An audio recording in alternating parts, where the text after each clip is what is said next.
যে কারণে ঢাকায় আসতে পারছেন না জাকির নায়েক। আসন্ন জাতীয় নির্বাচন সামনে রেখে ভারতীয় বংশোদ্ভূত ইসলামী বক্তা ডক্টর জাকির নায়েককে আপাতত বাংলাদেশে প্রবেশের অনুমতি না দেওয়ার সিদ্ধান্ত হয়েছে।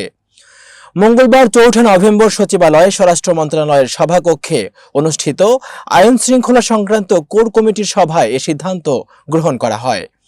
স্বরাষ্ট্র মন্ত্রণালয়ের সূত্র জানায়, একটি প্রতিষ্ঠান ২৮ ও ২৯ নভেম্বর জাকির নায়েককে ২ দিনের একটি কর্মসূচিতে ঢাকায় আমন্ত্রণ জানাতে চেয়েছিল।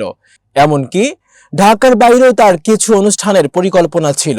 তবে সাম্প্রতিক আলোচনায় উঠে আসে তার আগমন ঘিরে বিপুল জনসমাগমের সম্ভাবনা রয়েছে, যা নিয়ন্ত্রণে প্রচুর আইন শৃঙ্খলা বাহিনীর সদস্য প্রয়োজন হবে।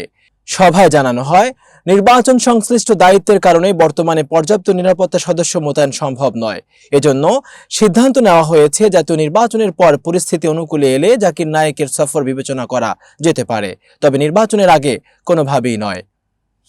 উল্লেখ্য, ২০১৬ সালে ঢাকার হোলি আর্টিজান বেকারিতে জঙ্গি হামলার পর জাকির নায়েকের বিরুদ্ধে ভারত সরকার সন্ত্রাসে উস্কানি ও ঘৃণামূলক বক্তব্যের অভিযোগ আনে।